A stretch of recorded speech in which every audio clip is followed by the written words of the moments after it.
Muslim ದೇಶದಿಂದಲೇ ಇಸ್ರೇಲ್ಗೆ ಸಹಾಯ. ಮೈಕೆಟ್ಟು ಯುದ್ಧ ಗೆದ್ದಿದ್ದ ಪುಟ್ಟ ದೇಶ. ಆ ದಿನ ಮೊಸಾದ್ ಮಾಡಿದಾದ್ರೂ ಏನು? ನಮಸ್ಕಾರ ಸ್ನೇಹಿತರೆ, ಮಸ್ತ್ ಮಗ ಚಾನೆಲ್ಗೆ ಸ್ವಾಗತ. ಸ್ನೇಹಿತರೆ, ಮೊಸಾದ್ ಈ ಹೆಸರನ್ನ ನೀವೆಲ್ಲ ಕೇಳಿದೀವಿ.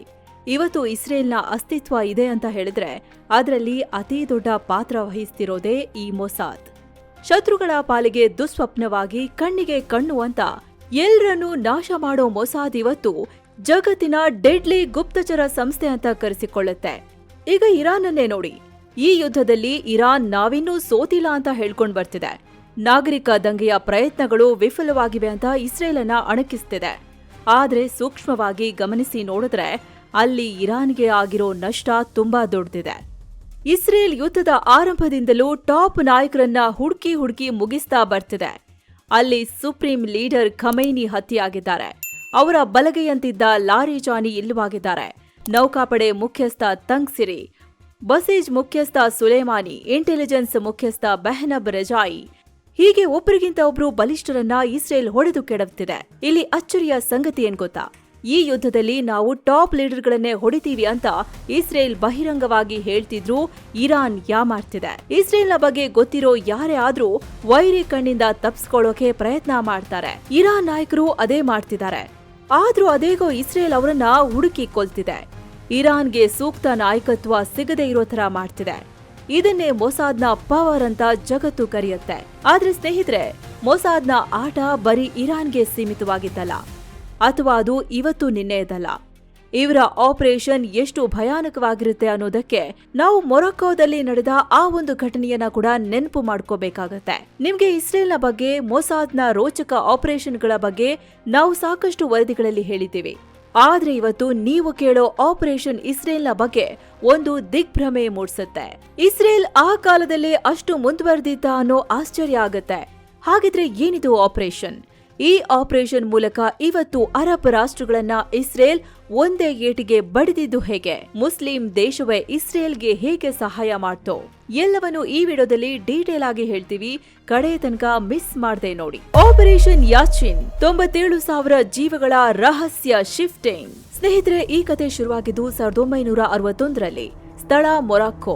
ಈ ಮೊರಾಕ್ಕೋ ಅನ್ನೋದು 99% ಮುಸ್ಲಿಮರಿರೋ ದೇಶ. ಅದರಲ್ಲೂ ಸುನ್ನಿ ಮುಸ್ಲಿಮರೇ ಬಹುಸಂಖ್ಯಾತರಿದ್ದಾರೆ. ಸೌದಿ ಯುಎಗಿಂತ ಹೆಚ್ಚಿನ ಮುಸ್ಲಿಮರು ವಾಸ ಮಾಡ್ತಾರೆ. ಇಂಥ ಮೊರಾಕ್ಕೋ 1956ರಲ್ಲೇ ಸ್ವಾತಂತ್ರ್ಯ ಪಡ್ಕೊಳ್ತು. ಇದಾದ ತಕ್ಷಣ 1959ರಲ್ಲಿ ಅಲ್ಲಿನ ಸರ್ಕಾರ ಒಂದು ರೂಲ್ಸ್ ತಂತು. ಯಹೂದಿಗಳು ಇಸ್ರೇಲ್ಗೆ ಹೋಗಂಗಿಲ್ಲ ಅಂತ ಕಂಪ್ಲೀಟ್ ಬ್ಯಾನ್ ಮಾಡ್ತು. ಕಾರಣ ಅರಬ್ಬರು ಮೊರಾಕ್ಕೋ ಮೇಲೆ ಯಹೂದಿಗಳನ್ನ ಇಸ್ರೇಲ್ಗೆ ಕಳಿಸ್ಬೇಡಿ ಅಂತ ಪ್ರೆಷರ್ ಹಾಕಿದ್ರು. ಇಸ್ರೇಲ್ಗೆ ಯಹೂದಿಗಳನ್ನ ಕಳಿಸಿದ್ರೆ ಇಸ್ರೇಲ್ನ ಜನಸಂಖ್ಯೆ ಹೆಚ್ಚಾಗುತ್ತೆ. ಆ ಭಾಗದಲ್ಲಿ ಅವರು ಇನ್ನೂ ಬಲಿಷ್ಠವಾಗ್ತಾರೆ. ನೀವು ಅವರನ್ನ ಅಲ್ಲಿಗೆ ಕಳಿಸ್ಬೇಡಿ ಅಂತ ಹೇಳ್ತು. ಆದ್ರೆ 1961ರ ಫೆಬ್ರವರಿಲಿ ಮೊರಾಕೋದ ರಾಜ ಮೊಹಮ್ಮದ್ ಫೈವ್ ತೀರ್ಕೊಳ್ತಾರೆ. ನಂತರ ಹೊಸ ರಾಜ ಕಿಂಗ್ ಹಸನ್ II ಅಧಿಕಾರ ವಹಿಸಿಕೊಳ್ತಾರೆ. ಈ ಹೊಸ ರಾಜನಿಗೆ ದುಡ್ಡಿನ ಅವಶ್ಯಕತೆ ಇತ್ತು. ಜೊತೆಗೆ ತನ್ನ ಅಧಿಕಾರ ಉಳಿಸ್ಕೊಳ್ಳೋಕೆ ಬಲಿಷ್ಠ ಗುಪ್ತಚರ ಪಡೆ ಸಪೋರ್ಟ್ ಬೇಕಿತ್ತು. ಇದನ್ನ ಇಸ್ರೇಲ್ ತನ್ನ ಲಾಭಕ್ಕೆ ಬಳಸ್ಕೊಳ್ಳೋಕೆ ಪ್ಲಾನ್ ಮಾಡ್ತು. ನಿಮ್ಗೆ ಬೇಕಾದ ಇಂಟೆಲಿಜೆನ್ಸ್ ಮಾಹಿತಿ ಮತ್ತು ದುಡ್ಡನ್ನ ನಾವು ಕೊಡ್ತೀವಿ. ಇದಕ್ಕೆ ಪ್ರತಿಯಾಗಿ ನಿಮ್ಮಲ್ಲಿನ ಯಹೂದಿಗಳನ್ನ ಇಸ್ರೇಲ್ಗೆ ಕಳಿಸ್ಕೊಡಿ ಅಂತ ಇಸ್ರೇಲ್ನ ಅಂದಿನ ಪ್ರಧಾನಿ ಡೇವಿಡ್ ಬೆನ್ ಗುರಿಯನ್ ಒಂದು ಡೀಲ್ ಮಾಡ್ಕೊಂಡ್ರು. ಆಗ ಶುರುವಾಗಿದೆ ಯಹೂದಿಗಳನ್ನ ಕರೆತರೋಕೆ ಶುರುವಾದ ಆಪರೇಷನ್ ಯಾಚಿನ್. ಏನಿದು ಆಪರೇಷನ್ ಯಾಚಿನ್? ಸ್ನೇಹಿತರೆ, ಡೀಲ್ ತುಂಬಾ ಸಿಂಪಲ್ ಆಗಿತ್ತು. ಮೊದಲು ಅಡ್ವಾನ್ಸ್ ಅಂತ ಇಸ್ರೇಲ್ ಬರೋಬರಿ $5 ಲಕ್ಷ ಹಣನ ರಾಜನಿಗೆ ಕೊಡ್ತು. ಆಮೇಲೆ ಮೊರಾಕೋದಿಂದ ಬರೋ ಮೊದಲ 50,000 ಜನರಿಗೆ ತಲಾ $100 ರೇಟ್ ಫಿಕ್ಸ್ ಆಯ್ತು. ಆ 50,000 ಆದ್ಮೇಲೆ ಬರೋ ಪ್ರತಿಯೊಬ್ಬರಿಗೂ ತಲಾ $250 ಕೊಡ್ಬೇಕು ಅಂತ ಅಗ್ರಿಮೆಂಟ್ ಆಯ್ತು. 1961ರಿಂದ 1964ರವರೆಗೆ ಬರೋಬರಿ 4 ವರ್ಷಗಳ ಕಾಲ ಈ ಸೀಕ್ರೆಟ್ ಆಪರೇಷನ್ ನಡೆಯಿತು. ಊಹೆ ಮಾಡಿ, ಒಂದು ಆಪರೇಷನ್ ಅನ್ನ 4 ವರ್ಷ, ಅದು ಸತತವಾಗಿ ರಹಸ್ಯವಾಗಿ ಮಾಡೋದು ಸುಮ್ಮನೆ ಮಾತಲ್ಲ. ಅಲ್ಲಿ ಸಣ್ಣ ಮಾಹಿತಿ ಲೀಕ್ ಆಗಿದ್ರು ಮೊರಾಕ್ಕೋ ಮತ್ತು ಇಸ್ರೇಲ್ ವಿರುದ್ಧ ಅರಬ್ ದೇಶಗಳು ಕಠಿಣ ಕ್ರಮ ತಗೋತಿದ್ವು. ಆದ್ರೂ ಇಸ್ರೇಲ್ ತನ್ನ ಹಠ ಬಿಡ್ಲಿಲ್ಲ. ಮೊರಾಕೋದ ಕಾಸಾಬ್ಲಾಂಕಾ, ಟ್ಯಾಂಜಿಯರ್ ಪೋರ್ಟ್ಗಳಿಂದ ಹಡಗುಗಳ ಮೂಲಕ ಫ್ರಾನ್ಸ್, ಇಟಲಿ, ಸ್ಪೇನ್ ಮಾರ್ಗವಾಗಿ ಸುಮಾರು 97,000ಕ್ಕೂ ಹೆಚ್ಚು ಯಹೂದಿಗಳನ್ನ ಇಸ್ರೇಲ್ ಸದ್ದಿಲ್ಲದೆ ಕರೆಸಿಕೊಳ್ತು. ಮೊರಾಕೋದಂತಹ ದೇಶದಲ್ಲಿ ಗಣನೀಯ ಪ್ರಮಾಣದಲ್ಲಿ ಯಹೂದಿಗಳು ಕಮ್ಮಿಯಾದ್ರೂ ಕೂಡ ಅದರ ಸುಳಿವೇ ಸಿಗದಂತೆ ಇಸ್ರೇಲ್ ಈ ಕಾರ್ಯಾಚರಣೆ ಮಾಡ್ತು. ನಿಮ್ಗೆ ಆಶ್ಚರ್ಯ ಆಗ್ಬಹುದು, ಈ ಕೆಲ್ಸಕ್ಕಾಗಿ ಇಸ್ರೇಲ್ ಮೊರಾಕೊ ರಾಜನಿಗೆ ಕೊಟ್ಟ ಒಟ್ಟು ದುಡ್ಡೆಷ್ಟು ಗೊತ್ತಾ? ಸುಮಾರು $17.25 ಮಿಲಿಯನ್. ಅಂದ್ರೆ ಈಗಿನ ಕಾಲಕ್ಕೆ ಇನ್ಫ್ಲೇಷನ್ ಸೇರಿದ್ರೆ ನಮ್ಮ ಕರೆನ್ಸಿಲಿ ಸುಮಾರು 1500 ಕೋಟಿ ರೂಪಾಯಿ ಆಗತ್ತೆ. ಅಷ್ಟು ದುಡ್ಡನ್ನ ಇಸ್ರೇಲಿಗಳು ಬರೀ ಒಬ್ಬ ರಾಜನಿಗೆ ಕೊಟ್ರು. ಈ ಡೀಲ್ನಿಂದ ಇಸ್ರೇಲ್ಗೆ ತನ್ನ ಜನ ವಾಪಸ್ ಸಿಕ್ರು, ಮೊರಾಕೊ ರಾಜನಿಗೆ ದುಡ್ಡು ಸಿಕ್ತು, ಜೊತೆಗೆ ಮೊಸಾದ್ನ ಇಂಟೆಲಿಜೆನ್ಸ್ ಸಪೋರ್ಟ್ ಸಿಕ್ತು. ಆದ್ರೆ ಈ ಫ್ರೆಂಡ್ಶಿಪ್ ಇಲ್ಲಿಗೆ ನಿಲ್ಲಿಲ್ಲ. ಈ ಡೀಲ್ನಿಂದ ಇಸ್ರೇಲ್ಗೆ ಸಿಕ್ಕಿದ್ದು ಕೇವಲ ಯಹೂದಿಗಳಲ್ಲ, ಬದಲಾಗಿ ಇಡೀ ಅರಬ್ ಸಾಮ್ರಾಜ್ಯವನ್ನೇ ಉರುಳಿಸೋ ಒಂದು ಮಾಸ್ಟರ್ ಕೀ. ಅದು ಹೇಗೆ ಅಂತೀರಾ? ಮುಂದೆ ಎಕ್ಸ್ಪ್ಲೇನ್ ಮಾಡ್ತೀವಿ ನೋಡಿ. ಇತಿಹಾಸದ ಅತಿ ದೊಡ್ಡ ದ್ರೋಹ, ಅರಬ್ ನಾಯಕರನ್ನೇ ಮಾರಿದ ರಾಜ. ಸ್ನೇಹಿತರೆ, ನಾವು ಹೇಳ್ತಿರೋ ಆಪರೇಷನ್ ನ ಮೇನ್ ಸ್ಟೋರಿನೇ ಇದು. ಆಪರೇಷನ್ ಯಾಚಿನ್ ನಿಂದಾಗಿ ಇಸ್ರೇಲ್ ಮೊರಾಕೊ ಕುಚಿಕುಗಳೇರಾಗ್ಬಿಟ್ಟಿದ್ರು. ಅವರ ನಡುವೆ ತುಂಬಾ ಅನ್ಯೋನ್ಯತೆ ಬೆಳೀತು. ಇದರ ಪರಿಣಾಮ 1965ರಲ್ಲಿ ಇಸ್ರೇಲ್ ಒಂದು ದೊಡ್ಡ ಆಪರೇಷನ್ ನಡೆಸೋಕೆ ಇದು ಸಹಾಯ ಮಾಡ್ತು. ಸ್ನೇಹಿತರೆ, ಅದು 1965 ಸೆಪ್ಟೆಂಬರ್ 13 ಮೊರಾಕೋದ ಕಾಸಾಬ್ಲಾಂಕಾ ನಗರದ ಒಂದು ಐಷಾರಾಮಿ ಹೋಟೆಲ್ನಲ್ಲಿ ಅರಬ್ ಲೀಗ್ ನಾಯಕರ ಅತಿ ದೊಡ್ಡ ಮೀಟಿಂಗ್ ಅರೇಂಜ್ ಆಗಿತ್ತು. ಈ ಮೀಟಿಂಗ್ ನ ಉದ್ದೇಶ ಒಂದೇ, ಅದು ಇಸ್ರೇಲ್ ಮೇಲೆ ಒಟ್ಟಾಗಿ ಅಟ್ಯಾಕ್ ಮಾಡಿ ಇಸ್ರೇಲ್ ಅನ್ನೋ ದೇಶನ ಮ್ಯಾಪ್ ನಿಂದಲೇ ಅಳಿಸಿ ಬಿಡೋದು. ಇಸ್ರೇಲ್ನ ಬಗ್ಗೆ ತುಂಬಾ ಚೆನ್ನಾಗಿ ತಿಳಿದಿದ್ದ ಆ ದೇಶಗಳು ಇದನ್ನ ಅತ್ಯಂತ ರಹಸ್ಯವಾಗಿ ನಡೆಸ್ತಾ ಇದ್ವು. ಈ ಮೀಟಿಂಗ್ಗೆ ಯಾರ್ಯಾರು ಬಂದಿದ್ರು ಗೊತ್ತಾ? ಈಜಿಪ್ಟ್ನ ಅವತ್ತಿನ ಪವರ್ಫುಲ್ ಅಧ್ಯಕ್ಷ ಗಮಾಲ್ ಅಬ್ದೆಲ್ ನಾಸರ್, ಜೋರ್ಡಾನ್ನ ಕಿಂಗ್ ಹುಸೇನ್, ಸಿರಿಯಾದ ನಾಯಕರು, ಇರಾಕ್ನ ಲೀಡರ್ಸ್, ಅಲ್ಜೀರಿಯಾ ಅಧ್ಯಕ್ಷ ಹಾಗೆ PLO ಚೀಫ್. ಹೀಗೆ ಇಸ್ರೇಲ್ನ ಬದ್ಧ ದ್ವೇಷಗಳೆಲ್ಲ ಒಂದೇ ರೂಮಲ್ಲಿ ಸೇರಿದ್ರು. ಅರಬ್ ದೇಶಗಳನ್ನೆಲ್ಲ ಸೇರಿಸಿ ಒಂದು ಯೂನಿಫೈಡ್ ಮಿಲಿಟರಿ ಕಮಾಂಡ್ ಮಾಡೋದು ಇವರ ಪ್ಲಾನ್ ಆಗಿತ್ತು. ಮೊರೊಕೋದಲ್ಲಿ ಮೀಟಿಂಗ್ ಮಾಡೋಣ, ಯಾರಿಗೂ ಗೊತ್ತಾಗಲ್ಲ ಅನ್ಕೊಂಡು ಇವರೆಲ್ಲ ಅಲ್ಲಿ ಸಭೆ ಮಾಡ್ತಿದ್ರು. ಆದ್ರೆ ಈ ಮೀಟಿಂಗ್ಗೆ ಆತಿಥ್ಯ ವಹಿಸಿದ್ದ ಮೊರಾಕೊ ರಾಜ ಕಿಂಗ್ ಹಸನ್ಗೆ ಒಳಗೊಳಗೆ ಭಯ. ಯಾಕಂದ್ರೆ ಈ ಅರಬ್ ನಾಯಕರ ಮೇಲೆ ಆತನಿಗೆ ಸ್ವಲ್ಪವೂ ನಂಬಿಕೆ ಇರಲಿಲ್ಲ. ಜೊತೆಗೆ ಇವರೆಲ್ಲ ಒಟ್ಟು ಸೇರಿ ತನ್ನನ್ನೇ ಅಧಿಕಾರದಿಂದ ಕೆಳಗಿಳಿಸಿ ತನ್ನ ದೇಶದಲ್ಲಿ ಸೇನಾ ಕ್ರಾಂತಿ ಮಾಡಿಸ್ಬಿಟ್ರೆ ಅನ್ನೋ ಆತಂಕ ಇತ್ತು.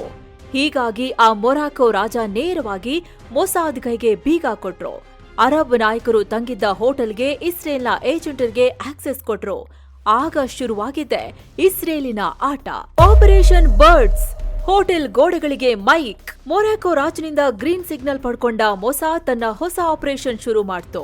ಇದಕ್ಕೆ ಇವರು ಇಟ್ಟಿದ್ದ ಹೆಸರು ಆಪರೇಷನ್ ದಿ ಬರ್ಡ್ಸ್. ಮೊಸಾದ್ನ ಲೆಜೆಂಡರಿ ಗುಪ್ತಚರರಾದ ರಫಿ ಐತಾನ್ ಮತ್ತು ಜ್ವಿ ಮಾಲ್ಚಿನ್ ಅನ್ನೋರು ಇದನ್ನ ಲೀಡ್ ಮಾಡ್ತಿದ್ರು.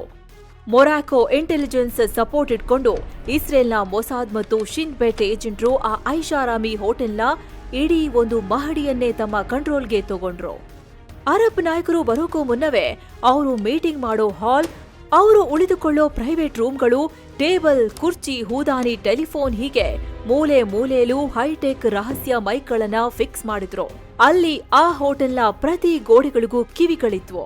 ಬೆಳಗಿಂದ ಸಂಜೆವರೆಗೆ ಅರಬ್ ಕಮಾಂಡರ್ಗಳು ಮಾಡ್ತಾ ಇದ್ದ ಪ್ರತಿಯೊಂದು ರಹಸ್ಯ ಚರ್ಚೆ, ಟೇಬಲ್ ಮೇಲಿನ ಜಗಳ ಎಲ್ಲವೂ ನೇರವಾಗಿ ಇಸ್ರೇಲ್ನ ಹೆಡ್ ಕ್ವಾರ್ಟರ್ಸ್ ತಲುಪ್ತಿತ್ತು. ಆ ರೆಕಾರ್ಡಿಂಗ್ನಲ್ಲಿ ಇಸ್ರೇಲ್ಗೆ ಗೊತ್ತಾದ ಒಂದು ಶಾಕಿಂಗ್ ವಿಷಯ ಏನಂದ್ರೆ, ಅರಬ್ ರಾಷ್ಟ್ರಗಳ ನಾಯಕರ ನಡುವೆ ಒಗ್ಗಟ್ಟೇ ಇರಲಿಲ್ಲ. ಈಜಿಪ್ಟ್ ಅಧ್ಯಕ್ಷ ನಾಸರ್ ಮತ್ತು ಜೋರ್ಡಾನ್ ಕಿಂಗ್ ಹುಸೇನ್ ನಡುವೆ ದೊಡ್ಡ ಮಟ್ಟದ ಜಗಳಗಳೇ ನಡೀತಾ ಇತ್ತು. ಯಾವ ಮಟ್ಟಿಗೆ ಅಂದ್ರೆ ಅವರು ಒಬ್ರನ್ನೊಬ್ರು ಬೈಕೊಳ್ತಾ ಇದ್ರು.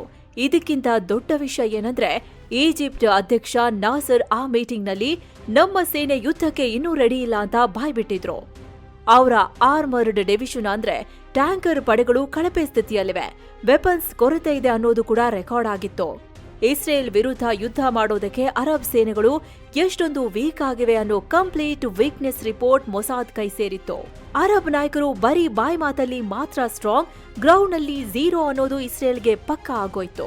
ಇದರ ಪರಿಣಾಮ ಮುಂದಿನ ಯುದ್ಧದಲ್ಲಿ ಇಸ್ರೇಲ್ಗೆ ದೊಡ್ಡ ಬ್ರಹ್ಮಾಸ್ತ್ರಗಳೇ ಸಿಕ್ಕಿದ್ವು. ಶತ್ರುಗಳ ವೀಕ್ನೆಸ್ ಏನು, ಅವ್ರ ಹತ್ರ ಎಷ್ಟು ಮದ್ದುಗುಂಡಿವೆ ಅನ್ನೋದು ಇಸ್ರೇಲ್ಗೆ ಇಂಚಿಂಚು ಗೊತ್ತಾಗಿತ್ತು. ಹೀಗಾಗಿ ಶತ್ರುಗಳು ತಮ್ಮ ಮೇಲೆ ಅಟ್ಯಾಕ್ ಮಾಡೋ ಮುನ್ನವೇ ನಾವೇ ಫಸ್ಟ್ ಹೊಡಿಬೇಕು ಅಂತ ಇಸ್ರೇಲ್ ಸ್ಕೆಚ್ ಹಾಕ್ತು. ಅದೇ ಇತಿಹಾಸದ ಆ ಭಯಾನಕ 6 ಡೇ ವಾರ್. ಅದು ದಿನಾಂಕ ಜೂನ್ 5, 1967 ಬೆಳಗಿನ ಜಾವ 7:45 ಇಸ್ರೇಲ್ ಆಪರೇಷನ್ ಫೋಕಸ್ ಶುರು ಮಾಡ್ತು. ಈಜಿಪ್ಟ್, ಸಿರಿಯಾ ವಿಮಾನಗಳು ಟೇಕ್ ಆಫ್ ಆಗೋಕು ಮುಂಚೆ ನೆಲದ ಮೇಲಿದಾಗ್ಲೇ ಇಸ್ರೇಲ್ ಫೈಟರ್ ಜೆಟ್ಗಳು ಅವರ ಏರ್ ಫೋರ್ಸ್ ಅನ್ನೇ ಉಡೀಸ್ ಮಾಡಿದ್ವು. ಕೇವಲ 6 ದಿನಗಳಲ್ಲಿ ಈಜಿಪ್ಟ್, ಸಿರಿಯಾ ಮತ್ತು ಜೋರ್ಡಾನ್ನ ಬಲಿಷ್ಠ ಸೇನೆಗಳನ್ನ ಇಸ್ರೇಲ್ ಧೂಳಿಪಟ ಮಾಡ್ತು. ಅಷ್ಟೇ ಅಲ್ಲ, ಈಜಿಪ್ಟ್ನಿಂದ ಸಿನಾಯ್ ಪರ್ಯಾಯ ದ್ವೀಪ, ಗಾಜಾ ಪಟ್ಟಿ, ಜೋರ್ಡಾನ್ನಿಂದ ವೆಸ್ಟ್ ಬ್ಯಾಂಕ್ ಮತ್ತು ಸಿರಿಯಾದಿಂದ ಗೋಲನ್ ಹೈಟ್ಸ್ ವಶಪಡಿಸಿಕೊಂಡು ತನ್ನ ಬಾರ್ಡರ್ ಅನ್ನೇ ಎಕ್ಸ್ಪ್ಯಾಂಡ್ ಮಾಡ್ಕೊಳ್ತು. ನಂತರ ನಡೆದ ಸಂಧಾನದಲ್ಲಿ ಸಿನಾಯ್ ಪ್ರದೇಶನ ಮಾತ್ರ ಈಜಿಪ್ಟ್ಗೆ ವಾಪಸ್ ಕೊಡ್ತು. ಉಳಿದೆಲ್ಲದೂ ಕೂಡ ಇಸ್ರೇಲ್ ಕೈಯಲ್ಲೇ ಉಳ್ಕೊಳ್ತು.